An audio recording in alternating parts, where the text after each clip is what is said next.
acabei prestando as faculdades aqui em São José também, passei, mas aí quando eu passei lá em Taubaté, aí eu comecei a pensar, né? Falei, poxa, fui conhecer a faculdade, né? Eu acho que isso é muito importante também. Acho que muito da cultura da faculdade é passada no alojamento. Adoção de calouros. Então, as repúblicas maiores ou apartamentos mesmo, o que eles faziam? Eles adotavam os bichos. Então, você podia ficar um mês na casa de uma pessoa sem pagar aluguel para você entender como funciona a cidade. Estágio na faculdade mesmo. Sim. Aí não é uma remuneração, mas pode haver um abatimento de uma parcela. Não é que eu tenho que estudar mais ou estudar menos, mas muda muito o jeito de estudar. Isso eu acho que foi uma das coisas que mais eu senti diferença, assim, quando eu saí do ensino médio e fui para a faculdade. Por ser um momento de aprendizado, não só acadêmico, mas da vida mesmo, o aluno vai criar uma independência, ele vai amadurecer e vai começar a se virar sozinho, né?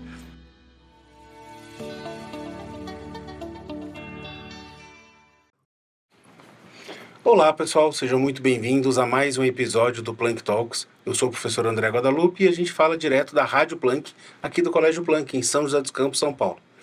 E hoje a gente trouxe um episódio muito pensado para essa época do ano, que nós estamos em janeiro, né, no lançamento desse episódio. E a gente veio falar um pouquinho sobre a transição e a adaptação no primeiro ano de universidade.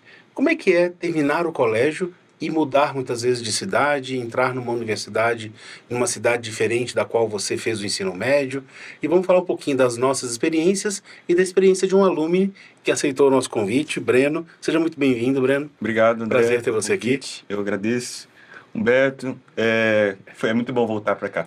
Que bom. E professor Humberto, fundador aqui do colégio, com uma experiência vasta aí de acompanhar alunos que foram para o ITA, que foram para todos os lugares do Brasil e alguns fora do país, né, professor? André, muito obrigado por mais um convite. Júlia, tá um prazer estar aqui com vocês. E Breno, um aluno querido nosso aí, que teve grande participação do colégio em atividades extras, né? O Breno é muito querido. A gente pensa em algum projeto, a gente convida o Breno. E a Júlia, que é orientadora educacional da terceira série, que vive essa entrega dos alunos para a faculdade, né, Júlia? Sim. Obrigado por estar aqui, ter aceito o convite. Eu que agradeço, sempre um prazer participar. Então, gente, a gente vai falar um pouquinho sobre minha vida na universidade, né? Os principais desafios. A gente, antes de iniciar aqui o nosso programa, a gente estava falando sobre a nossa vinda, a minha de São Humberto. A gente não é de São José dos Campos, e viemos para cá em janeiro de 93 para começar uma vida diferente quando viemos fazer o ITA.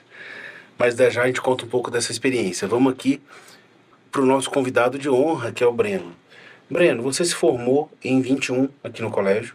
Isso. É um alumni da turma de 2021 e hoje faz medicina na Unital, que é a Universidade de Medicina de Taubaté, que é aqui no Vale do Paraíba. E como é que foi, Breno, o processo de transição entre acabar o colégio? Então você foi lá, se formou, colou o grau, fez o vestibular, passou, viveu essa alegria da aprovação, mas, poxa, agora eu preciso me mudar para Taubaté. Agora eu preciso ir lá. Como é que foi essa transição? Como é que foi isso para sua família? Compartilhe um pouquinho com a gente como é que foi ir para uma cidade nova, saindo aqui de São José para morar lá. Então, quando eu estava nessa fase de prestar os vestibulares, né, na verdade, pensei em prestar Taubaté, só que eu estava com outras faculdades em mente, pensei em ir para São Carlos, até para Belo Horizonte, mas São Paulo também, e acabou que passando em Taubaté, era um desejo muito grande também do meu pai. Ele não queria, né, que eu fosse para muito longe. Eu queria que eu ficasse mais perto. Eu acabei prestando as faculdades aqui em São José também. Passei, mas aí quando eu passei lá em Taubaté, aí eu comecei a pensar, né? Falei, poxa, fui conhecer a faculdade, né? Eu acho que isso é muito importante também. Conhecer a faculdade onde você passou o vestibular, porque... Você conheceu depois de ter passado? Porque lá são vários... tudo em Taubaté, só que são vários campos, né? E aí onde eu fui fazer o vestibular não era o campus da medicina. Se eu não me engano, era da engenharia. Então eu não conhecia o campus da medicina. Então depois que eu passei, eu fui conhecer, fui ver como é que era, fui ver a estrutura. Aí nisso eu já aproveitei para conhecer alguns lugares que eu pudesse morar lá.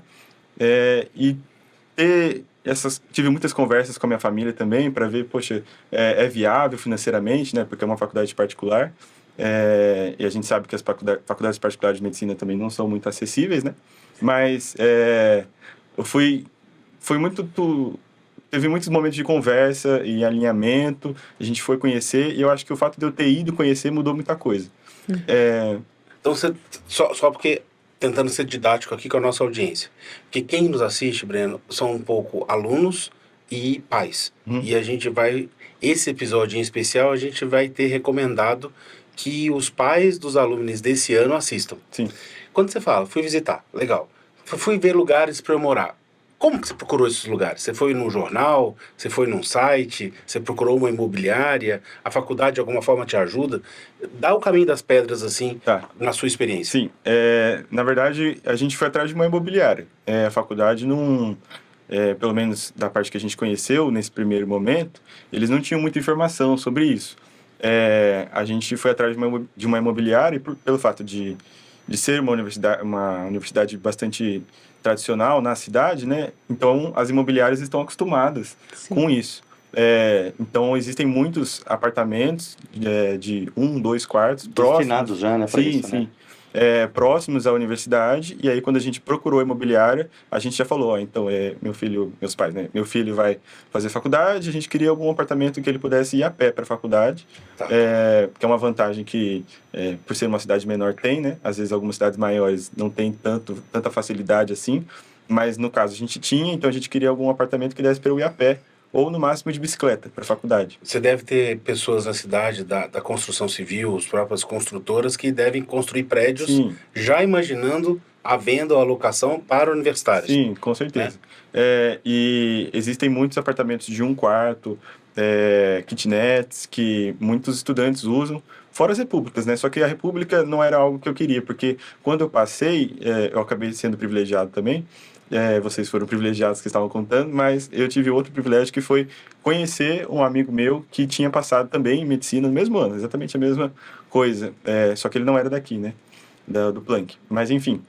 E aí eu já fui para lá com essa mente, a gente vai dividir o apartamento, então eu já estava procurando apartamentos que comportassem 2 alunos, isso, e 2 quartos, né, a gente não queria dividir quarto, e aí a gente já foi com essa cabeça, procuramos a imobiliária.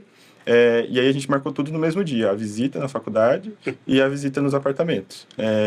E aí a gente começou de certa forma, um ponto importante aqui para os pais, claro que às vezes pode parecer óbvio, mas um pouco do Plank Talks hoje é trazer essa obviedade de forma didática. Já tinha um orçamento definido, ou seja, faculdade custa X, a gente pode gastar até tanto com aluguel e condomínio, a alimentação vai custar tanto, um dinheirinho que vai ter que ter para viver, para comer uma pizza à noite, uma saída. Quer dizer, o orçamento estava desenhado, até para você não ficar com a dor na consciência de estar gerando uma despesa grande em casa. O orçamento combinado, escolheu o apartamento. Isso, a gente foi... quando a gente entrou em contato com a imobiliária, a gente já apresentou as possibilidades que a gente tinha, né? Que não podia passar de valor X. E aí a gente foi visitando os apartamentos. Mas sempre com esse planejamento aí. Em Taubaté tem uma outra vantagem, que por ser uma cidade menor, acaba que os aluguéis são mais baratos, né? Então é diferente de se morar em São Paulo, por exemplo. O senhor Humberto que o diga. Então.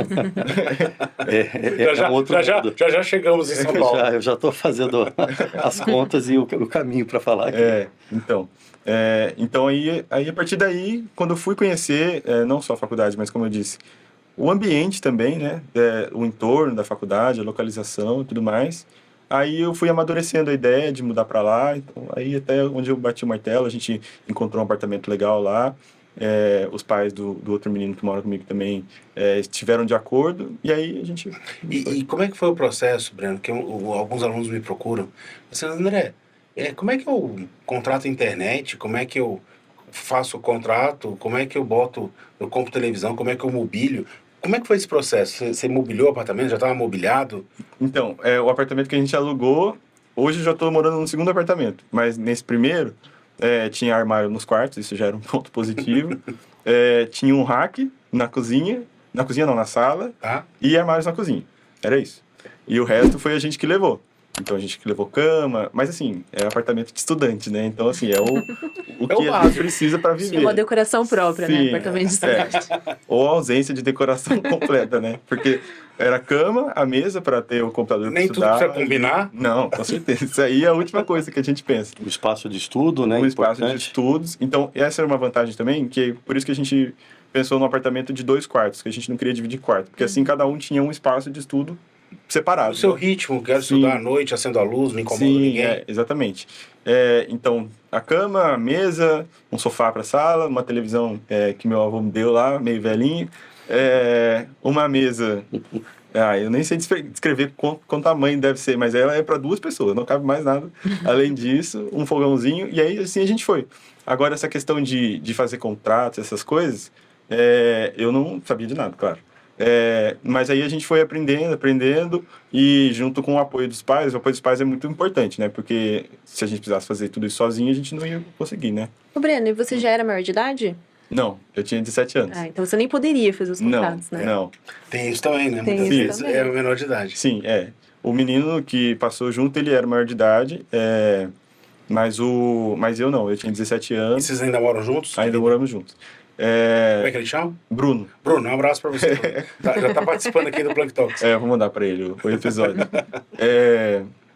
E aí a gente foi desenrolando, né? Então, mas também, gente, é o básico, né? A internet, o gás, luz e a água tá junto com o aluguel. E a disposição para aprender, né, Breno? E a disposição de... É o que você brincou aqui de forma leve, mas assim... As coisas têm que ser o básico, tem que ser o tranquilo, e o foco é o estudar. Sim. A preocupação era organizar de tal forma que eu tivesse qualidade de estudo, que eu focasse na universidade, que eu vivesse ali o início da transição. Sim, né? sim. E aí a gente foi... E aí, assim, o começo, até hoje, na verdade, eu tô terminando o 2º ano, vou pro 3º, a gente aprende o tempo todo, assim. Eu acho que essa fase da faculdade, a gente tem... O jovem, né, que vai estudar lá, vai passar uns perrenguezinhos, mas é importante, né, porque se a gente não passa os perrengues, a gente não aprende. Então, no começo, por exemplo, conta de luz chegava no meu e-mail, aí já esqueci algumas vezes, aí já foram lá em casa cortar a luz do apartamento. Chegaram a cortar. Não chegaram a cortar, a gente desceu lá. Avisa. Não faz isso não, vou pagar agora. Aí a gente foi no dia seguinte na IDP e resolveu. Mas assim aprende, entendeu? Aí agora a gente não esquece mais essas coisas. Mas vai indo. Tem que sentir na pele, né? Sim. A dor do cortar a luz para entender que tem que programar, botar na agenda para não esquecer e criar. São hábitos novos que vocês vão construindo. Sim, Diferente dos hábitos que você já tinha. Você sempre foi um aluno muito organizado, muito dedicado, mas em cima daquilo que você já conhecia. As coisas novas que você foi incorporando na sua rotina, sim. mesmo sendo uma pessoa muito organizada. E tem muita coisa nova, você aprende muito. E já a gente chega na faculdade. Júlia, você também é, hoje, muito experiente, né? Obviamente, já formada e já no mercado de trabalho há muito tempo. Não muito, porque você é uma moça muito jovem. Mas como é que foi, e para você, uma mudança de cidade, ir fazer o curso e ir para uma cidade diferente? Olha, professor, na verdade, quando eu fui aprovada na universidade, né, era uma cidade que eu não conhecia. Eu estudei em Bauru, que é uma cidade do interior de São Paulo. E você é de São José? Eu sou de São José, nasci em São José. E, na verdade, Bauru é uma cidade menor que São José, né? Mas é uma cidade que tem um campus muito grande da Unesp ali, então ela também tem ela vive um pouco a universidade, né? É uma cidade um pouco... Tem outras Perfeito. coisas também, tem indústria, mas ela vive um pouco a A universidade. comunidade se volta para a universidade também, volta né? para isso.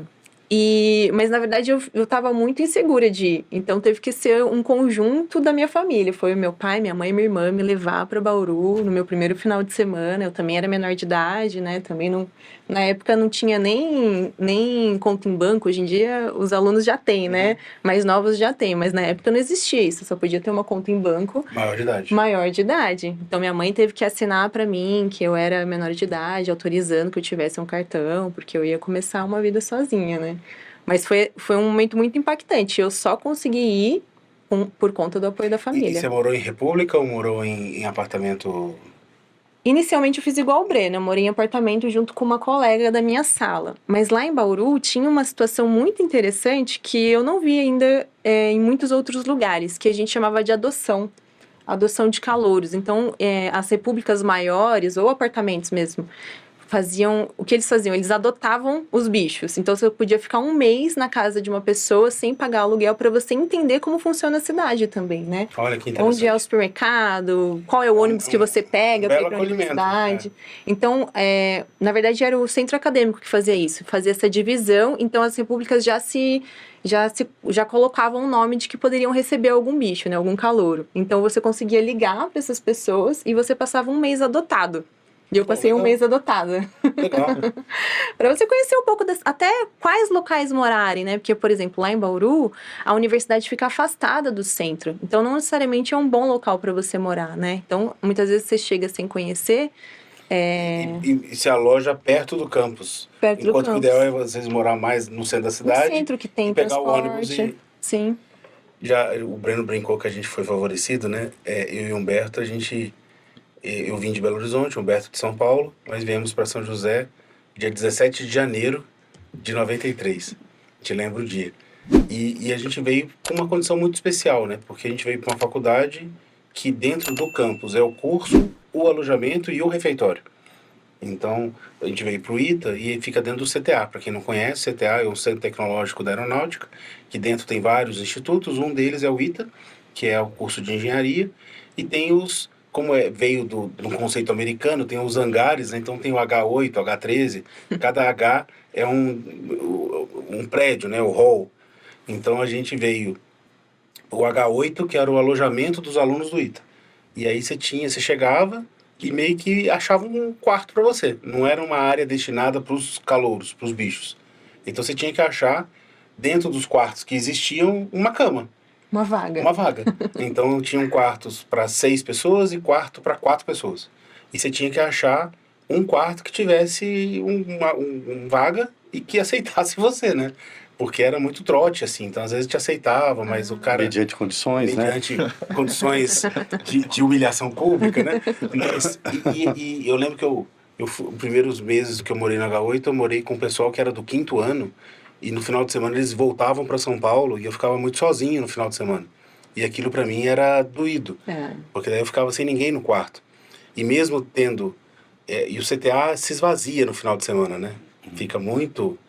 E a gente não tinha para onde ir, não tinha o que fazer, não tinha carro, não tinha internet. Era uma época sem internet. E muita gente do Rio de Janeiro voltava para o Rio, né? O pessoal pegava ônibus e voltava para o Rio. São Paulo, sem pensar, ia embora. Rio, eles iam e a gente... mesmo no começo, eu voltava bastante. Eu sou de Belo Horizonte, era inviável voltar. Então, o meu final de semana era meio solitário. Era os piores dias eram sábado e domingo. Porque domingo à noite o pessoal voltava, já voltava a vida. Era gente para conversar e tal. E lá a gente teve adaptação ao alojamento, mas não adaptação a ter que alugar, buscar um lugar. Nós tivemos isso quando nos formamos, né, André? Na verdade, no 5º ano, né, Humberto? No 5º ano a gente já foi... Tivemos 5 anos de atraso em relação a isso. Mas daí já trabalhando, já mais maduro, lá com uns 20 e tantos anos, a gente foi...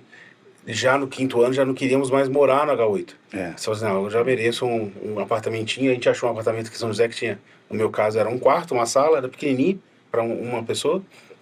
A gente dava um certo conforto de não estar mais no H8, né? Já era um status de crescimento nosso, né? Mas eu lembro que... Eu não lembro você, Humberto, mas a minha mãe não me trouxe. Ela me botou no ônibus lá em Belo Horizonte, na rodoviária, e vai. Então eu cheguei aqui na rodoviária de São José, e aí você chega... Isso com 18 anos, né? E você chega e vai para onde? E pega ônibus. Eu lembro que eu peguei um táxi, porque não existia Uber, não existia telefone celular, não existia nada. Pega um táxi e vai pro CTA. E aí você entra lá. E aí você chega com a sua mala num lugar onde você não conhece ninguém. Foi muito estranho. Eu cheguei com a família toda, né? Apesar de toda estrutura assim, meu pai ficou assustado, né? Falou, nossa... Porque não estava em condições perfeitas, né? Era meio detonadinho. Sai uma turminha, entra outra, então você tinha que dar uma arrumada, né? E aí os pais ficavam meio assustados assim, mas eu estava achando maravilhoso.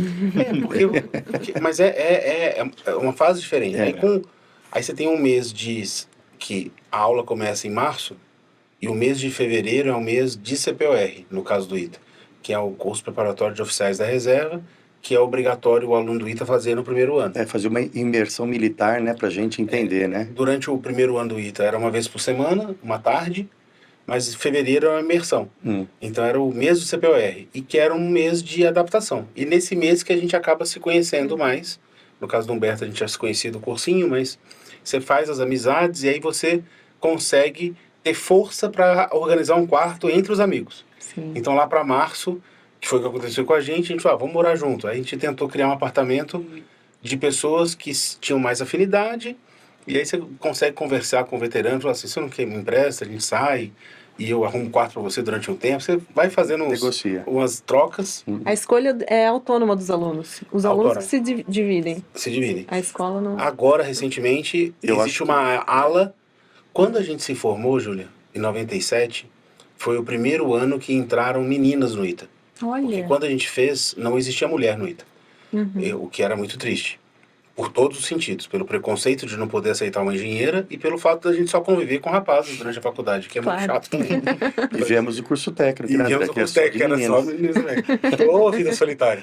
Mas as meninas tinham uma área dedicada a elas. Então, até para preservar um pouquinho.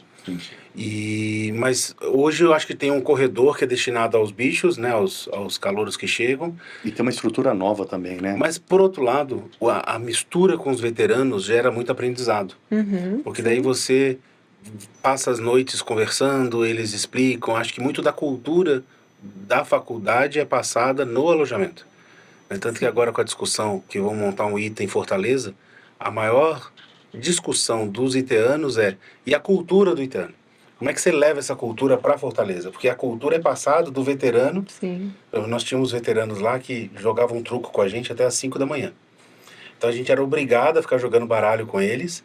Era obrigado. Era obrigado, porque a gente não tinha opção de vou dormir, não. Você, bicho, vai jogar com a gente.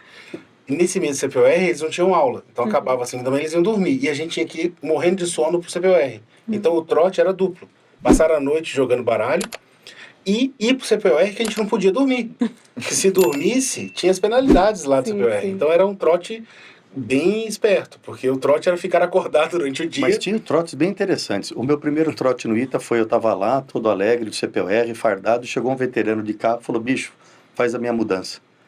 Aí eu fiz a mudança dele inteira do carro pro quarto dele, limpei geladeira, tudo. Aí no final, olha aqui, ó, você vai precisar desses livros da primeira série. Pode levar. Ele me deu os livros. Eu fiz algo parecido, porque as geladeiras, as pessoas não têm a disciplina de limpar a geladeira antes de sair de férias.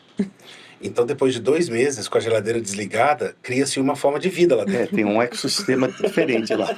E aí, quando você chega em fevereiro, as geladeiras dos veteranos tem vida lá dentro, não é uma geladeira limpa. E aí eles falam assim, bicho, você vai limpar minha geladeira. Aí você ia botar os clipes assim e limpava. E ao final, eles te davam algum livro, eles te davam algumas dicas, eles adotavam e falavam assim, não, eu vou te levar para jantar e vou te mostrar uma pizzaria na cidade. Então, não era só trote. E mesmo esse trote de ficar à noite com eles, eu lembro depois que passou o sono, eu lembro com carinho, porque eles passavam informações, era uma conversa gostosa, e o trote era, você vai ficar com sono numa hora que você não pode dormir. E era um trote, era isso o trote. Mas limpar a geladeira era uma coisa comum, e isso criava vínculos. Então acho que esse é o grande aspecto do ITA, na nossa visão. Não era tanto a aula. Tinha estudantes, colegas nossos de São José que passaram no ITA, fizeram questão de morar lá no alojamento, sendo que a casa dele estava perto, né? Devido a essa grande interação que é importante na época da faculdade, né? E aí entra alguns pontos, Breno, que aí é um ponto que eu queria falar com você. Eu e Humberto começamos a dar aula no ITA justamente para poder termos a nossa independência financeira. Então a gente tinha aula no ITA de manhã e a gente começou a dar aula nas tardes que eram livres, à noite, buscando ter um dinheirinho para poder sair com a namorada, para poder ganhar a independência dos pais de não precisar ter dinheiro. Como é que é essa questão lá na Unital para você, por exemplo? Você consegue ter alguma forma de trabalhar para ter uma receita ou ainda não? Como é que isso funciona lá? Então, isso é uma preocupação que se tem, né? Porque, querendo ou não, uma coisa que eu penso, poxa, eu estou dando despesa para meus pais, né? Investimento. Investimento, Vamos corrigir sim. isso. E é um investimento alto, né? Sim. Mas assim, na minha visão, eu acho muito complicado conseguir algum meio de trabalhar, assim. a menos que seja algum trabalho remoto, algo do tipo, porque na medicina a gente tem período integral. É muito intensa a Sim, carga, né? então a gente tem aula de manhã e à tarde, e conforme vai progredindo na faculdade, então às vezes tem estágio no hospital, e aí você vai estendendo um pouco sua carga horária. E lá a gente E esse estágio não é remunerado? Não, não.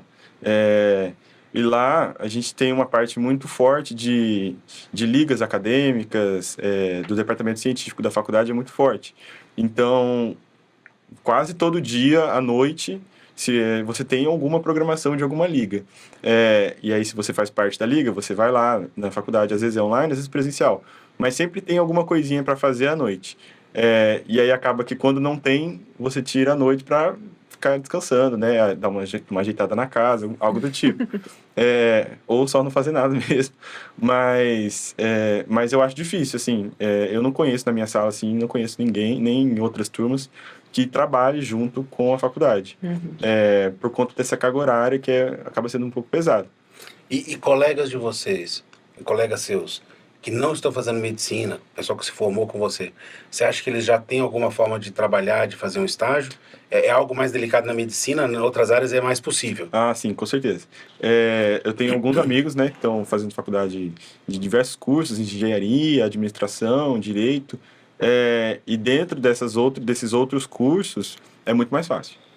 Aí, assim, eles têm proposta de estágio, dependendo da faculdade, é algo muito, muito presente, né? Tem algumas faculdades em São Paulo que tem isso muito forte, né? E logo desde o início, assim, às Sim, vezes no segundo sim. ano você já consegue algum estágio. Sim, e aí já é um meio de ter uma fonte de renda, né? Mas na medicina, pela faculdade, isso não existe. A gente só existe a remuneração quando a gente se forma depois dos 6 anos de faculdade.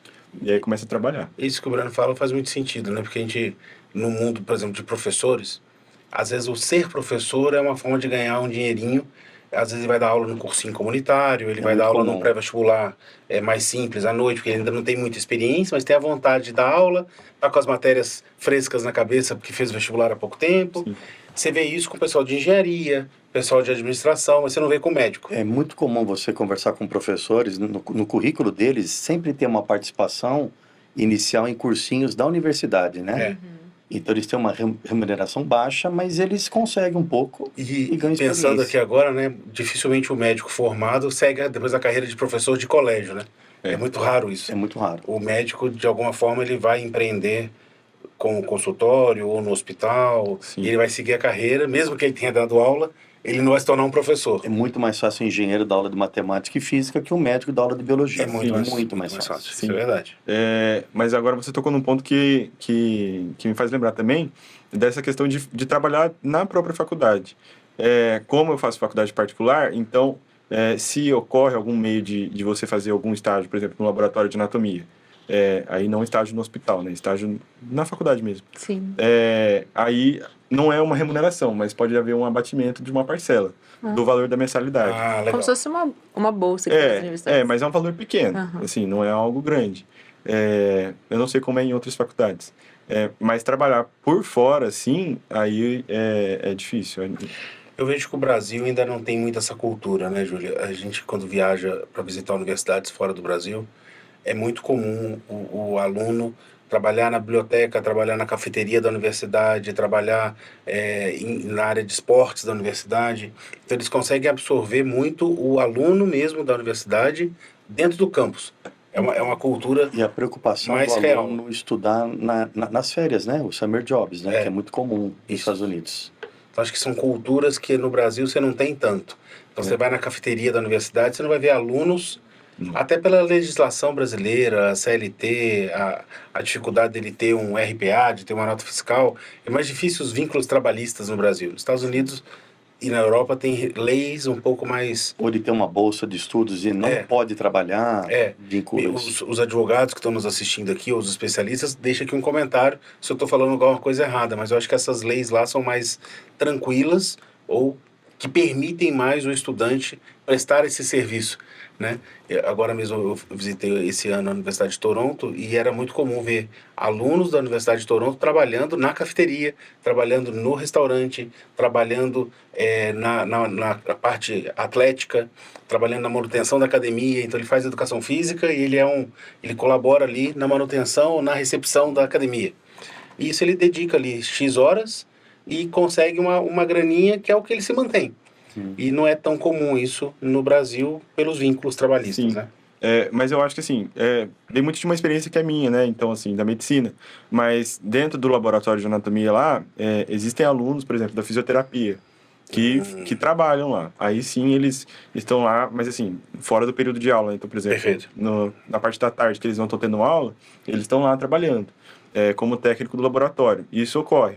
Perfeito. Mas olhando da parte da medicina, assim, eu não conheço, assim. E Breno, um ponto que... Lembrando que muito esse Plank Talks aqui é para tentar dar algumas dicas, né, Júlia? Eu não sei o que os meninos te procuram, que medos que eles têm, assim, dessa transição, mas um ponto que eu vejo eu vou lidar bem com a pressão da faculdade? Como é que é? Você estuda mais na faculdade do que você estudava para entrar na faculdade? Você estuda menos? Que é a vida... Depois que você passa no vestibular, você fala assim, nossa, minha vida agora faz sentido, não tem que passar no vestibular mais. Piora, melhora, fica igual? Como é que você vê? Eu acho que assim, não é que eu tenho que estudar mais ou estudar menos, mas muda muito o jeito de estudar. Isso eu acho que foi uma das coisas que mais eu senti diferença, assim, quando eu saí do ensino médio e fui para a faculdade. Porque aqui a gente tem prova toda semana, a gente tem simulado praticamente todo final de semana, então a gente é motivado a manter um ritmo. Na faculdade, eu tenho 2 provas no semestre. Então, uma prova no meio de semestre e uma prova no final de semestre. Fora os trabalhos, né? Então, a gente tem que mudar muito esse jeito de estudar. Porque a gente não tem essa motivação semanal. Poxa, eu tenho prova quinta-feira, então eu vou estudar para minha prova de quinta-feira. Então, tem que mudar uma mentalidade de estudar por causa da prova. A gente passa a estudar. A gente precisa estudar. E eu falo isso, não que hoje eu já tenha plena consciência e consiga aplicar isso. É difícil às vezes, porque, poxa, você está no começo do semestre. Então, por exemplo, ano que vem, que vai sair, esse episódio já vai ser em 2024, né? Então, assim, começa a aula em março. Você vai estar lá tendo suas aulas de março e você vai ter uma prova só em maio. É difícil motivar para estudar, sim, né? E o professor fica te lembrando que nem do ensino médio? Não, o professor não está nem... Tem a Júlia, está estudando, E a Júlia está lá? A data da prova, quando que vai ser a recuperação. Não, isso aí, assim, a gente tem na primeira semana, lá, né? Na primeira semana, os professores apresentam a matéria, passam o cronograma. Então, assim, eles falam, por exemplo, a gente vai estudar esses assuntos nesse semestre. A prova é dia tal e no dia tal. A prova alternativa, que é para quem perdeu alguma prova, é tal dia. E a prova, avaliação suplementar, que é como se fosse uma recuperação, é tal dia. E acabou. Aí você fica lá com o seu... E esses são os livros. Tchau. Isso. Bibliografia recomendada. E é isso. E ele Vamos lá, nunca mais capítulo toca... E aí, nunca mais toca nesse assunto, só no dia da prova que você... aí quando tá chegando um pouquinho perto da prova, ele fala, então, a gente... Aí confirma, né? Gente, nossa prova é dia tal. É isso. Então, isso muda muito, sabe? A motivação por estudar. Então, é muito difícil. E, além disso, não há uma padronização de como os professores vão apresentar o conteúdo. Então, o professor de universidade, ele tem muita autonomia, né? Ele dá a matéria do jeito que ele quer. Então, tem professor que dá a prova, mas tem professor que dá trabalho. Tem professor que dá a prova e trabalho. E aí, isso... Tem professor que dá uma aula mais expositiva, tem professor que dá uma aula menos intensa. Não, e aí, assim, os professores são muito diferentes dos professores de ensino médio. Eu acho que isso muda muito também. Aqui, a gente está acostumado com o professor, aquele professor que ele sabe dar aula, ele sabe expor o conteúdo. Na faculdade, ele sabe do conteúdo. Às vezes, ele não sabe expor o conteúdo. E isso dificulta. Ele domina, mas não é didático, né? Isso. Claro que não são todos, né? Mas existem alguns casos assim. E o jeito do professor tratar a matéria muda muito do jeito que você vai estudar ela. Então, cada semestre... Lá, a gente ele é semestral, né? Então, assim, as matérias mudam todo semestre. E E o jeito de você estudar vai depender de como o professor vai conduzir a matéria. Às vezes tem professor que a aula dele ele não é tão didático, e aí vale a pena você debruçar mais nos livros, né? Tem professor que é mais didático, que tem um slide mais bem explicado, mais bem detalhado, ele dá materiais, e aí sim, esse professor você consegue, por exemplo, estudar só pelos slides e pelas suas anotações de aula. Então isso muda, entendeu? Ô, Breno, deixa eu te fazer uma pergunta que os alunos trazem bastante, que é essa questão do conteúdo, né? Porque eles dizem assim, não, mas tudo bem, na faculdade eu escolhi o curso, então eu vou estudar só o que eu gosto. O que você acha disso? Não é assim. Vou contar o meu ponto de vista, né? Lá na faculdade de Taubaté, que eu estava comentando com o professor André, a gente segue o método tradicional, que é o que as particulares mais antigas fazem isso. Algumas faculdades mais novas já têm outros métodos, mas lá não. E aí, então, os 2 primeiros anos de faculdade de medicina são o ciclo básico. E aí, o ciclo básico são aulas só na faculdade. São aulas expositivas. A gente tem como ir para o hospital, porque o aluno de medicina chega para a faculdade e fala, nossa, vou virar médico, né? Eu já acho que já vai sair fazendo estágio no hospital, vai aprender a medir pressão, aprender a fazer um monte de coisa. Só que não é assim. E aí tem isso é uma coisa que é até falada, assim. Continua tendo aula de física, Breno? Não, física não tem. Matemática tem um pouquinho. Estatística. Bioestatística. Então, o ciclo básico, ele pode acabar sendo um pouco maçante. Porque, poxa, você vai ter as matérias lá, por exemplo, anatomia. Eu gosto muito de anatomia, então é uma matéria que eu me dou bem. Mas, por exemplo, tinha parasitologia, que vai estudar os parasitas. Inclusive, a professora Regina, se estiver ouvindo, é a matéria dela. E eu não gostava, entendeu? Quando era aqui na escola, era mais... A professora sabia dar... Acho que o professor também é um ponto muito chave, assim, de como o aluno vai gostar ou não da matéria. Porque, às vezes, a matéria pode ser até legal, mas o professor é tão chato, para não falar outra palavra, que você perde o interesse. Mas assim, é uma ilusão que existe, entendeu? Vou estudar só o que eu gosto. Não é assim. Agora, Breno, um ponto muito interessante isso que a Júlia perguntou, porque a gente percebe na educação básica que se a gente coloca, por exemplo, o André, se o André está dando uma aula de física e vocês percebem que o André não está sabendo explicar bem, que o André está meio sem saco, que ele é meio chato, vocês recorrem à coordenação e falam assim, poxa, o André não está funcionando. Júlia, o André, assim não dá, tem que trocar. De certa forma, vocês reivindicam. Vem o Ibope, que você avalia, e a escola tem uma preocupação muito grande de ter um professor que tem uma didática, que tem a vontade de estar ali, que inspire vocês, que vocês gostem de aprender. Você falou da Regina. É um assunto que eu não gosto, mas ela tinha tanta didática, ela tinha tanta vontade de ensinar aquilo ali, que no nível que ela ensinava eu achava legal. Sim. Lá você tem para quem reclamar, assim, se você não gostava de um professor, existe a figura de um coordenador, de uma orientadora educacional. Uma avaliação periódica. Existem essas... E eu pergunto de você na Unital e ouso aqui, dentro dos colegas que você conhece de outros cursos, o que você escuta? Então, essa comunicação entre o aluno e o professor, ou o aluno e a diretoria do departamento, é muito mais burocrática, assim, não é algo fácil de acesso. Não é entrar na sala da Júlia e falar. Não. Existe lá na Unital, eles fazem uma avaliação de professores. Todo final de semestre, eles disponibilizam lá online e você avalia os professores. Mas eu não sei até que ponto isso é efetivo. Não sei até que ponto eles podem... Porque o professor continua lá, né? Porque, na verdade... Eles usam os dados, né? Sim. Depois desses dados... Porque lá é uma autarquia, né? Então, a administração é municipal. Então, os professores são concursados. Então, já ia um pouco mais difícil, né? Deles simplesmente tirarem um professor. Então, isso é muito difícil, sabe? Às vezes, o máximo que a gente consegue fazer poxa, quando o professor não tá legal mesmo, assim, tá difícil, tá ruim de acompanhar, e é um professor mais flexível, a gente vai lá direto no professor e fala, professor, ó, tem como dar um trabalho, tem como fazer desse jeito, tem como fazer a prova valendo um pouco menos, assim, e aí isso dá um pouquinho de margem pra gente melhorar, né? Melhorar. Só que o contato com os superiores, assim, do professor não existe, praticamente não existe. Tem o diretor do departamento lá, mas eu falo para vocês que eu nem sei onde é a sala dele.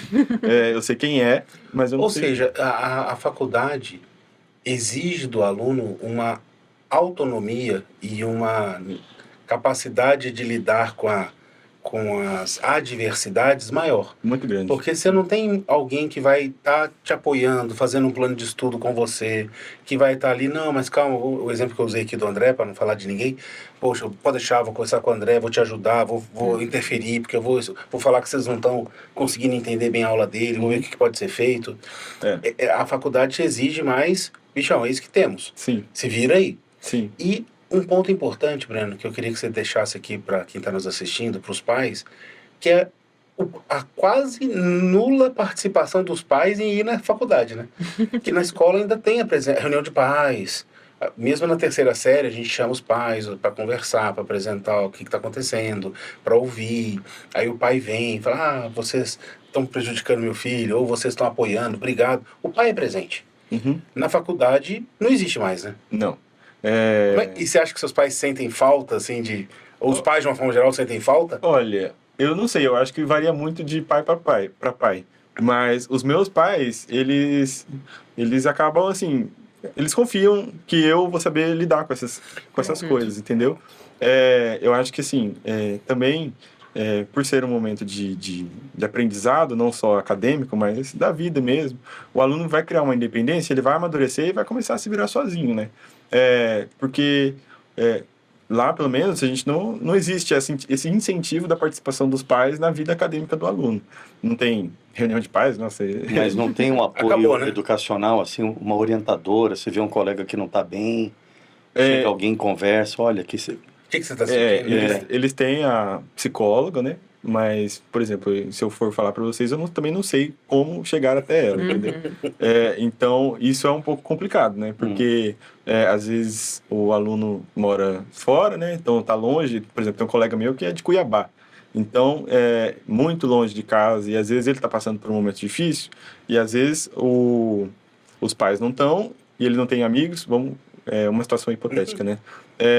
Ele não tem amigos muito presentes e aí a universidade acaba faltando um pouco, sabe? Não existe esse acompanhamento Esse muito suporte, individual, né? porque acaba que também é muita gente, né? Por exemplo, lá na medicina, só na medicina são 60 alunos por sala, 2 turmas por ano, então são 120 alunos da medicina, fora os outros cursos, que são muitos.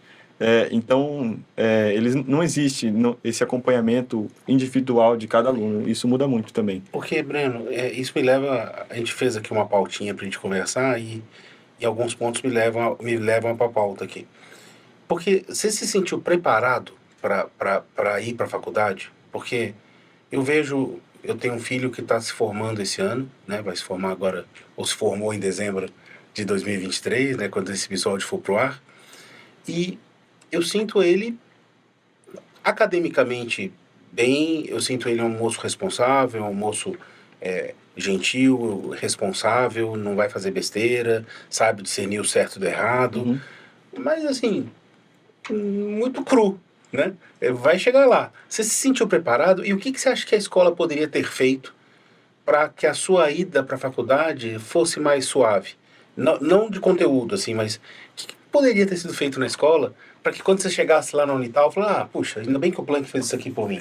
Ainda bem que isso aqui foi falado, foi apresentado. O que você sentiu falta? Assim, eu acho que o aluno que vai para a faculdade, ele se sentir 100% preparado, eu acho que é muito difícil. Ainda mais quem vai morar fora. Quem vai ficar em casa, morando com os pais, vai fazer faculdade Tem a segurança, né? Aí é um pouco diferente. Mas para quem vai morar fora, é muito difícil a pessoa se sentir 100% preparada. Eu não me senti 100% preparado. Talvez ainda não esteja. Não. Né? Tenho 6 anos ainda, né? 4, né? Pra terminar e falar, não, agora... mas assim, eu acho que dentro do que a escola pode fazer, eu acho que o Planck já ajuda muito, assim. Porque também tem coisa que não tem como, né? Tem coisa que o aluno só vai aprender quando estiver lá, quando ele estiver morando, quando ele estiver vivendo aquilo.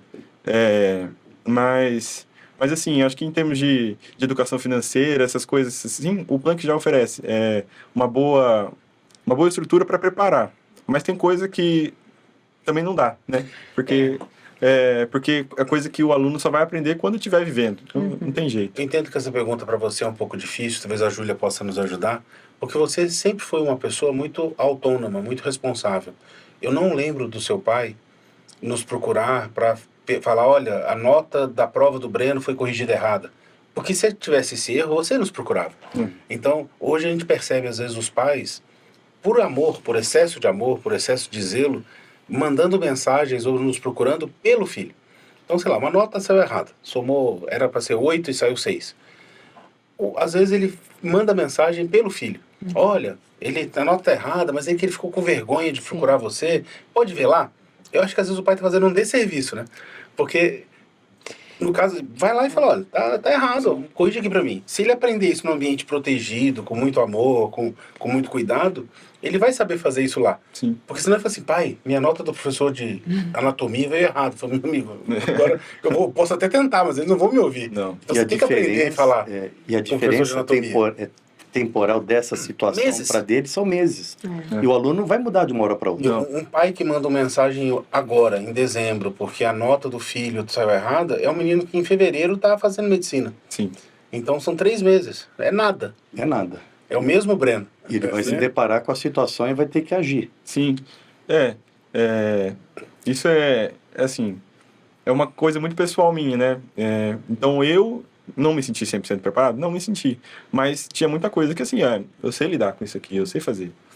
Mas vai muito dos pais também. Você ter feito, por exemplo, ter sido secretário do Planck ONU foi algo que te ajudou a ter liderança, a organizar pessoas, a se expor, a dialogar, a cobrar coisas, a fazer pessoas terem compromisso com prazo. Então, de certa forma, te ajudou a ter responsabilidades. Eu acho que a dica que às vezes eu deixo para o aluno, se envolva em coisas além da aula regular no colégio. E tudo que você fizer além de um projeto, seja um Planck ONU, seja uma eletiva de startup, seja uma eletiva de TED, que são projetos novos que a gente tem aqui no colégio, que ele vai se expor, ele vai gerar aprendizado, ele vai gerar casca. Sim. Vai ficar uma casca um pouquinho mais grossa. Como é que você vê isso, Júlia? Mas sabe, professor, sempre que isso acontece, que algum pai vem reclamar, alguma mãe vem trazer um problema que o aluno poderia resolver, eu faço questão de chamar o aluno também. Para que a gente consiga incentivar isso no aluno, né? Claro que já estou um pouco, já entendi a situação, já tenho os caminhos, mas a gente faz questão de conversar com o aluno para que ele possa se inteirar da situação e perceber quais são os caminhos que ele deve fazer, né? Para que essa situação que às vezes o pai resolve pelo aluno sem avisar o aluno que ia tentar resolver. E é uma surpresa para o aluno, né? Você chama ele para resolver, não, mas nem tinha esse problema, pai. Por que você está aqui? Isso acontece também. Acontece também, né? Ou o pai pede, não fala para ele que eu tive aqui, tá? Isso acontece também. Acontece, muitas vezes. Eu acho que o que a gente tenta ver, uma vez eu e o Humberto, a gente visitou umas universidades lá perto de Boston, né, Humberto? E a faculdade era apresentada pra gente por alunos da universidade. E a gente percebia naquele aluno, claro que era um recorte, muita autonomia, né? Muito maduros. Talvez o ensino fora, como é natural sair da cidade, ir para outro local, os colégios geram mais essa autonomia no aluno, que eu acho que é um dos grandes desafios aqui do Planck, que é construir de fato essa autonomia para que o aluno consiga, porque muitas vezes a gente fala isso com os pais, né? O aluno nunca andou de Uber em São José, porque o pai leva, busca, a gente é uma cidade menor, a facilidade às vezes do pai levar e buscar existe. Só que ele vai para a faculdade e ele vai ter que usar o Uber lá. Só que ele nunca usou. Só que em casa ele nunca cozinhou. Aí vai chegar lá, vai ter que cozinhar. O ônibus. Tinha uma aluna que estava assim, nossa, Júlia, minha mãe nunca me ensinou a andar de ônibus, o que eu vou fazer agora na faculdade? Pronto. Ou cozinhar. Eu vou fritar um bife, não sei fritar um bife. Não sei fazer um arroz, não sei usar uma panela elétrica para o arroz, que é uma coisa que meu filho pediu. Falou, pai, se eu for para a faculdade, você me dá de presente aquela panela elétrica, aquelas panelinhas. Eu já dei air fry pro meu filho. Então, já ele falou assim, isso aqui vai resolver minha vida. Air fryer, resolve a vida. Na nossa época, o lucro era o micro-ondas, né? Nossa, micro-ondas você fazia no micro-ondas. Nossa. Mas falta aprender coisas que às vezes a família pode oportunizar para o aluno, que é o andar de ônibus, o andar de Uber, o aprender a cozinhar. Professor, sabe, eu fiquei adotada, né, nessa situação, eu fiquei adotada numa república. E aí, as veteranas, no primeira semana, você tinha que dividir a faxina também. E eu nunca tinha lavado um banheiro na vida. Nunca tinha Pronto, lavado o banheiro olha na aí, vida. outro Eu exemplo. tive uma lista de o que fazer, qual produto usar, qual a ordem do que fazer, e elas ensinavam desse jeito também. Então eu acredito que tem muito disso, esse companheirismo, né? Sim. Pronto. Aí Entre você os... deu um exemplo interessante, né? Eu nunca tinha lavado o banheiro na vida. E foi pra Bauru. Fui pra Bauru. Vai lá, agora você vai aprender a lavar banheiro lá. Lavar Aí você banheiro. chega em casa, pode deixar, mãe, já sei. Não é? Sim. Pô, isso é Agora legal. eu sei, é. Eu acho que assim, dentro desse aspecto, a família ajuda muito, assim. Por exemplo, lá em casa eu fui acostumado a ajudar, assim. Então, cozinhar é uma coisa que eu gosto, desde antes de me mudar, então sempre gostei. Então, foi uma coisa que eu sabia me virar. Mas lavar louça e tudo mais. Mas tem coisa também que, por exemplo, o lixo. Eu lembro até hoje. A primeira semana que eu tava lá, a gente deixou o lixo, separou, né? Lixo orgânico, lixo reciclável. E aí a gente voltou para São José no final de semana e deixou o lixo lá. Esqueceu de tirar. Nossa, a gente chegou lá na segunda-feira, tava com larva no bicho, assim, um cheiro ruim. Então são coisas assim que a gente vai aprender. E dentro de um lado mais acadêmico da coisa, uma coisa que você me fez lembrar é que assim, eu cheguei no primeiro ano aqui no Planck, que na época que eu cheguei só tinha o ensino médio, né? E lá no Planquinho, né? Saudoso Planquinho, eu cheguei muito cru. Assim, eu era muito tímido. Eu não sabia conversar direito, falar em público. Eu também, a escola que eu estudei antes do Planck era muito pequena. Então, isso foi uma dificuldade para mim no começo. E aí, eu cheguei no Plankiono, mas o Plankiono é um exemplo só. Tem tantas outras coisas que acontecem. Foi um caminho pra você, né? E aí, eu cheguei no Plankiono, eu lembro que no primeiro ano do Plankiono eu fui staff. E o staff é aquele cara que fica no canto da sala, olhando, É o ajudando. bicho, né? É o bicho da faculdade. O bicho, exatamente. e aí eu fui evoluindo dentro do Plankiono, e isso me fez evoluir como pessoa, sabe? Eu acho que tem coisas que eu nem consigo falar que foi devido a isso, mas foram. Que eu não sei explicar, entendeu? Mas é coisa que a gente vai criando dentro da escola. Quanto mais vivência você tem, mais rico fica o seu baú de ferramentas. Sim. Você vai vivendo situações, você aprende a lidar. Eu vejo o Renan, ele foi o secretário ano passado, 2022, do Plankiono. E ele aprendeu a lidar com situações que ele não sabia. Foi a primeira vez na vida que ele tinha que coordenar o trabalho de alguém. Sim. Então ele fala, poxa, fulano falou para mim que ia entregar esse documento aqui, os regimentos, né? É o guia de estudos. O guia de estudos. Ele falou assim, fulano falou que ia fazer o guia de estudos, e quando eu fui ver, ele não fez. Aí eu tive que sentar nas férias e fazer por ele. Sim. E para ele foi um aprendizado de como é que eu gerencio alguém que está fazendo um trabalho, não é um trabalho para mim, mas o meu papel é garantir que os guias estejam prontos. E alguém tem que escrever esse guia, não sou eu. Mas eu tenho que gerenciar, tenho que revisar. Para ele foi um aprendizado, e falou assim, poxa, eu deixei na mão dele, ele não fez, mas agora eu tenho a responsabilidade de entregar o guia, eu vou nas férias escrever. É o colega de quarto que pulou a agenda de limpar o banheiro. Você vai ter que falar com ele. Sim. As coisas vão mudando, né? Ou nós tínhamos um colega, que não vou citar o nome dele aqui, mas ele vai saber que é ele, que não lavava as roupas dele no quarto, e de vez em quando a gente olhava, mas essa blusa aí é minha. E que ele pegava coisas nossas, porque ele não lavava. Ele ia acumulando lá roupa suja, chegou uma hora que acabou, né? Acabou as meias, acabaram as cuecas, acabou a camiseta. Aí eu falei, mas essa camiseta é minha. Tá meio grande em você. Eu falei, nossa, nem reparei que era sua. Ele sabia. Mas porque ele não tinha o hábito de... E outra vantagem que a gente tinha na H8, tinha umas moças que eram as lavadeiras, elas se organizavam e elas iam lá e tinha uma tabelinha, ó, se você quiser tantas peças de roupa, eu cobro, sei lá, R$100 por mês, e eu pego na quinta e devolvo na sexta. Você ia enchendo uma sacolinha com a roupa suja e trocava pela limpa periodicamente. E ela cobrava um valor X, e tinha um monte. E aí ela falou assim, ó, então 10 camisetas, 10 meias, 10 cuecas, 2 calças jeans. Eu cobro tanto. E aí você ia acumulando, no dia lá, terça-noite elas iam buscar. Você levava a roupa suja e pegava a roupa limpa. Até nisso foi uma facilidade para nós, né? Mas também era um aprendizado, porque se você não lembrava que na terça ela ia buscar, você ficava sem roupa. Você ficava sem roupa, porque você tinha que estar terça-feira lá, porque ela não ia ficar te esperando. Então, terça-feira, entre 7 e 7h30 da noite, eu tô lá na portaria do prédio esperando. Elas ficavam lá sentadinhas no hall, né? Com as sacolinhas. Tempinho. Se você não separou sua roupa suja e não tinha telefone para você ligar no Humberto, separa a minha. Não tinha como falar com ele. Ela deixava a sacolinha limpa e a suja sua ficava lá. E você perdia uma troca. E aí, às vezes, você fazia isso várias terças, acabou sua roupa limpa. E ele usava a nossa. E aí tem um aprendizado de como lidar com o colega que usa sua roupa. E o aprendizado dele de aprender a lavar. né? Tudo isso é aprendizado. Sim, sim. É muito legal. E Breno, e a sua relação com a família? Ela melhorou? Ela ficou mais fria?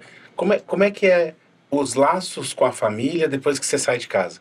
Seu quarto continua em casa? Como é que é isso? Continua. Mas na verdade foi assim, foi um susto, assim.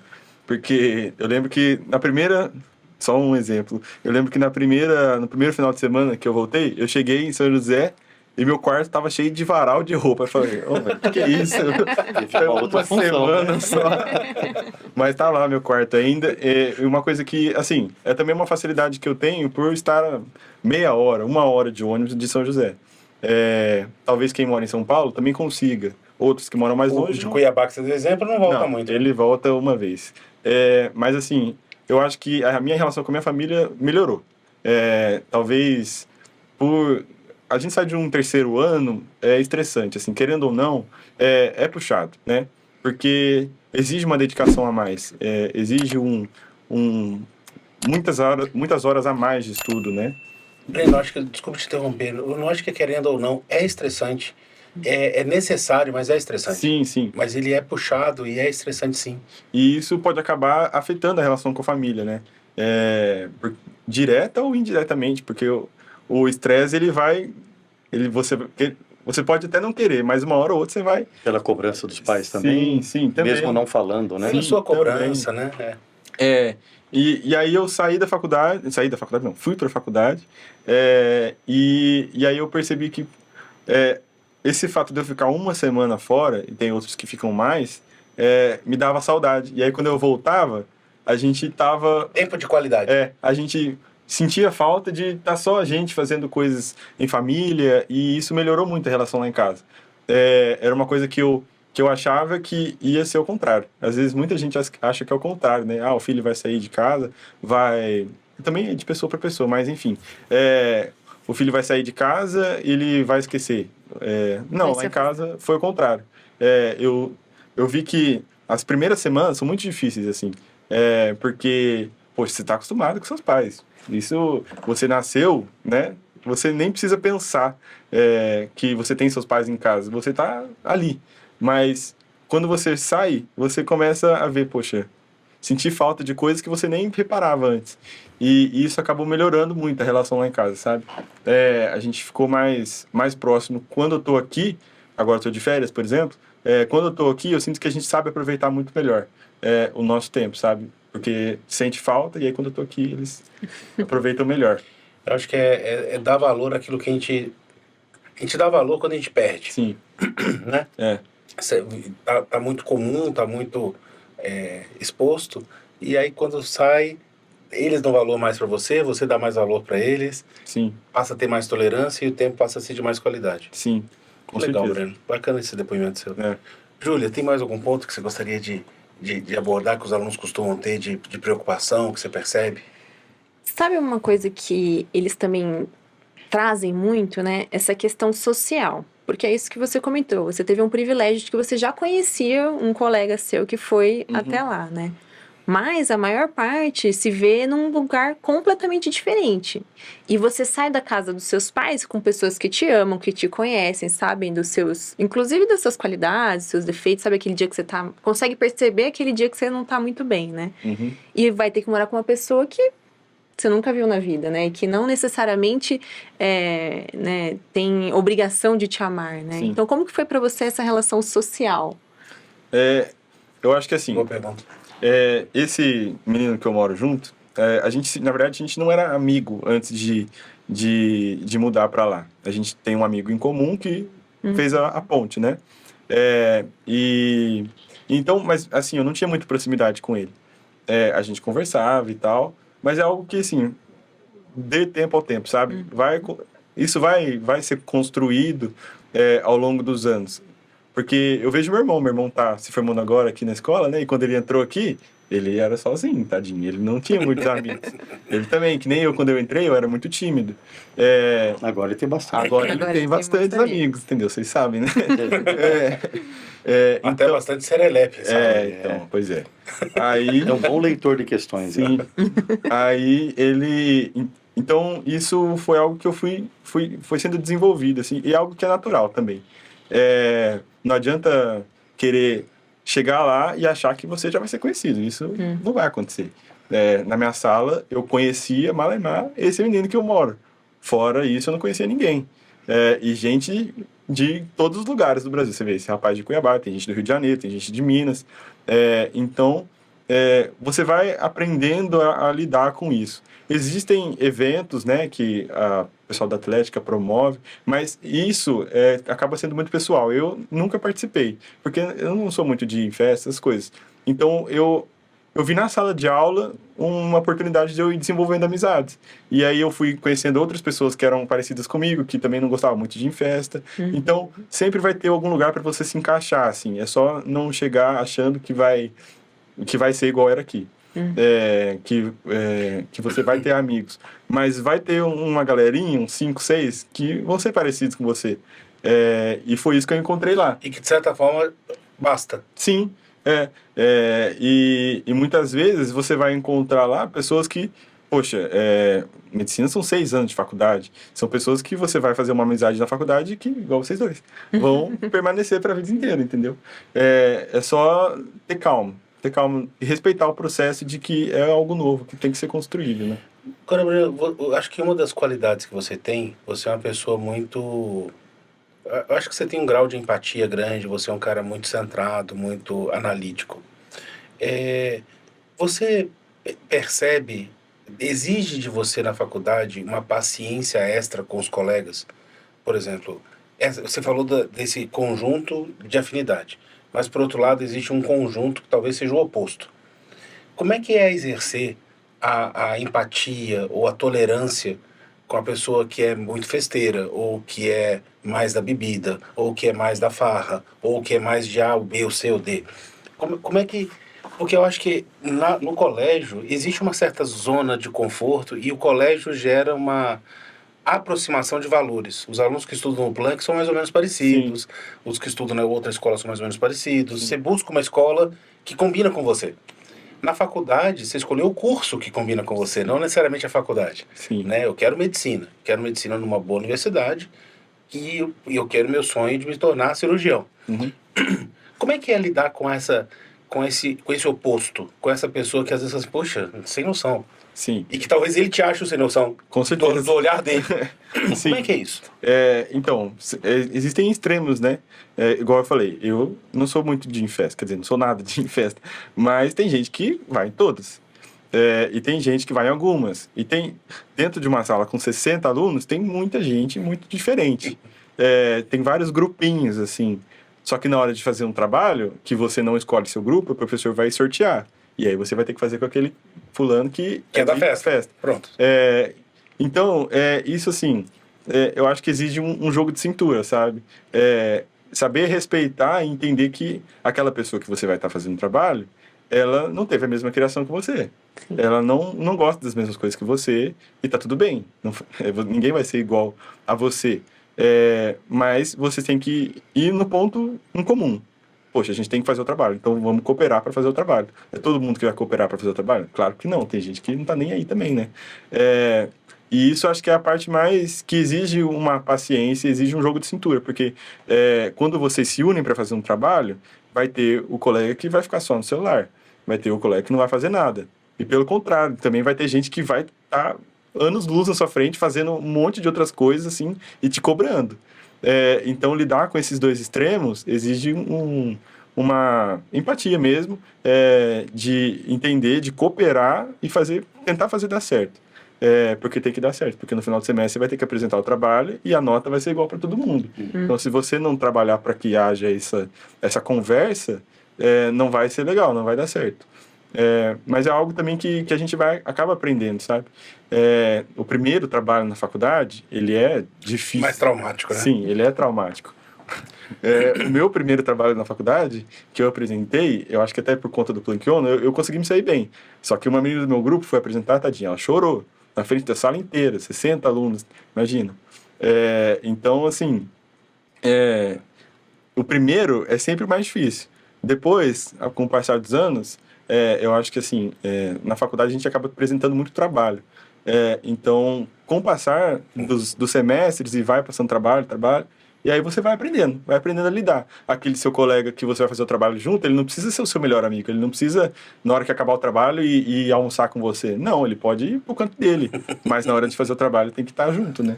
Acho que você colocou aqui, Breno, um ponto, você foi muito feliz na sua resposta, mas que é a faculdade, são várias faculdades num curso só, né? Você tem a faculdade da medicina, você tem a faculdade da vida, que vai te ensinar a botar o lixo para fora, que senão você vai conviver com vermezinhos lá. Tem a faculdade da organização, de pagar a conta de luz, que senão a IDP não tem empatia, vai lá e corta e acabou. O boleto não foi pago, então precisa de organização. E precisa lidar com diferentes pessoas. E isso vai exigir no seu mercado. Você vai atender pacientes que vão ser muito gentis com você, e você vai atender pacientes que vão ser grosseiros com você, ou que vão não acreditar nas mesmas coisas que você, e você vai ter que falar, não, vamos focar em tratar você. Sim. Eu vou focar aqui em cuidar da sua dor. Só fazendo um parênteses, eu acho que tudo isso é importante, precisa ter. Porque você vai chegar lá na frente, você vai ter que trabalhar com pessoa que você não gosta, não tem o que fazer. E por isso que são várias faculdades numa só. Eu acho que esse é o ponto mais bacana do aluno entender, que quando ele escolhe um curso, ele vai viver uma vida diferente. E quando ele escolhe uma cidade, então você escolher Taubaté foi diferente de você ter escolhido São Paulo. São Paulo você teria uma outra dinâmica de vida. Sim. E eu acho que essa clareza o aluno tem que ter. Eu vou para uma cidade maior, vou para uma cidade menor, vou para uma cidade onde vai ter mais gente, talvez, que pareça comigo. Quem vai estudar fora, eu lembro que a Nicole, no episódio que a gente falou aqui sobre estudar fora, fala, olha, você, ao estudar uma universidade nos Estados Unidos ou na Europa, entenda a ideologia da universidade, como é que a faculdade trata com alguns paradigmas, porque às vezes pode ser completamente contrário àquilo que você acredita. E vai ter conflito. E talvez você tenha que escolher uma universidade que pareça mais com aquilo que você quer, para ser uma vida mais leve. Eu vejo uma boa parte dos nossos alunos que não tem essa preocupação às vezes, né? Ele está preocupado em fazer a prova, preciso passar, e esse problema seria o próximo, né? Então, eu enxergo, Humberto, que ele não tem, e talvez seja esse o objetivo do Plank Talks. Eu acho que a gente vai convidar outros colegas, o Breno obviamente é super convidado para estar aqui de novo com a gente, mas para que possa promover essa reflexão neles, de fazer outras atividades, de aprender outras coisas antes de ir, de entender que até os 17 anos não é só fazer as provas do colégio e pensar no vestibular. Que ele pode trazer para o seu arcabouço de habilidades e competências entender outras a lógica coisas. Do dia a dia dos pais, como que as coisas são feitas, né? Foi muito legal. Você queria complementar, Júlia, com algum ponto? Não, achei muito interessante mesmo. É legal ter alguém que tá vivendo isso agora, né? Porque cada um tem uma experiência, claro, né? Mas é interessante ter isso bem próximo, né? Como você tá lidando com esses desafios do hoje. Para você, os desafios são do hoje, né? Como isso te forma também, né? As vivências nos formam, transformam quem nós somos. Então foi muito legal, muito bacana, aprendi muito aqui. Não, achei que foi... Acho que a gente não poderia ter começado esse episódio escolhendo uma pessoa melhor. Eu agradeço muito, Breno. Você foi gentil, arranjar um tempinho nas suas férias, dando um refresco na cabeça dos estudos da medicina. Sim. Desejo muita sorte para você, que você tenha aí uma jornada linda nos próximos 4 anos, saiba escolher com qualidade a sua residência, você vai se tornar um médico espetacular, porque você já é uma pessoa espetacular. Obrigado. Então, vai ser só uma pessoa espetacular com um diploma, né? E obrigado por estar aqui. Eu acho que quem nos assistiu hoje percebeu um pouco isso, né, professor Humberto? Sim. A complexidade que é esse processo. A gente percebe o Breno chegando no planquinho na primeira série, você vai acompanhando, né? E eu tenho certeza, espero te encontrar no hospital, eu bem, né? Porque é muito comum, né, professora? A gente chega numa idade, eu já cheguei a acordar no hospital, oi, professor. Inclusive aqui a Júlia foi minha aluna também, né? Isso é uma parte gratificante de dar aula, né? Então, estou muito feliz de ver o aluno, o estudante de medicina que você está se transformando e já começa a projetar um médico altamente capacitado, muito humano, que entenda as pessoas, e com certeza essas adversidades só vão te fazer melhorar. Parabéns. Obrigado. Foi muito bom. Gostei de estar aqui. Quando quiser que eu volte, eu volto. Mas assim, eu acho que é importante ter esse tipo de conversa, talvez chamar pessoas de outros cursos, porque a medicina talvez acaba sendo um curso muito particular, né? A começar pela duração, eu estava comentando com o professor André antes de entrar, a gente faz 6 anos e depois a gente ainda tem que fazer uma residência, dependendo da residência são 5 anos, então vamos colocar aí, são 10 anos estudando mais até às vezes, então isso acaba sendo diferente. Mas é importante, né? Para quem está agora nessa fase de... Às vezes está prestando vestibular agora, ou quem está no primeiro ano do ensino médio, ainda não tem ideia do que quer, saber, né? A gente vai fazer, Breno, você deve lembrar da Semana de Profissões, que a Sim. gente traz algumas palestras. Desculpa, mas a gente vai trazer alguns episódios com estudantes de diferentes áreas para falar um pouco dessa vivência. O que é o curso de medicina? Daí, menos falar sobre essa dinâmica de sair de casa, mas falar assim, o que é o curso? O que você imaginava e o que te surpreendeu? Então, o que é o curso de engenharia, o que é um curso de medicina, o que é um curso de direito, o que é um curso de ADM, o que é RI, o que é geografia, o que é história, o que é letras, o que é artes plásticas. Então, acho que a gente pode fazer uma série de episódios com alumnis que eles possam contar um pouquinho... Vão ter histórias diferentes. Do que é, da sua adaptação, da perspectiva, do motivo da escolha, né? A gente estava comentando antes de entrar aqui, será que o motivo da escolha da carreira é o cuidar das pessoas? O motivo da escolha da carreira é financeiro? Eu quero ganhar dinheiro? E tá tudo bem, são motivos legítimos, cada um tem a forma de pensar, mas a forma de alcançar isso pode ser diferente. Sim. Né? Eu acho que esse é o papel. Queria agradecer muito. Breno, obrigado por estar aqui. Júlia, obrigado mais uma vez. Professor Humberto, sempre um prazer. Obrigado, é um prazer. Ter o senhor aqui conosco. E você que nos assistiu, manda, compartilha com alguém, compartilha esse episódio. Você, pai, que tem um amigo que o filho também está se formando, compartilha com ele, deixa aqui seu comentário, deixa aqui sua sugestão de tema que você gostaria que a gente abordasse, que a proposta do Plank Talks é muito essa, trazer um pouco de conhecimento, trazer um pouco de reflexão sobre temas que são do nosso dia a dia, da nossa prática, que aqui é o nosso aluno, que a gente tem tanto prazer em formar, só que daqui a pouquinho esse aluno vai para o mundo, e vai lá, vai para Taubaté, vai para São Paulo, vai para a Europa, vai para os Estados Unidos, vai para o Rio, vai para um monte de lugar, e ele continua sendo uma pessoa do bem, uma pessoa dedicada, uma pessoa esforçada, uma pessoa que vai se tornar um profissional e já está convivendo o papel de pai. Daqui a X anos vai estar lá com o filho e vai estar vivendo isso de novo. Sim. São ciclos, né, da vida. Gente, muito obrigado e para você, até a próxima semana com mais um episódio do Plank Talks. Tchau, pessoal.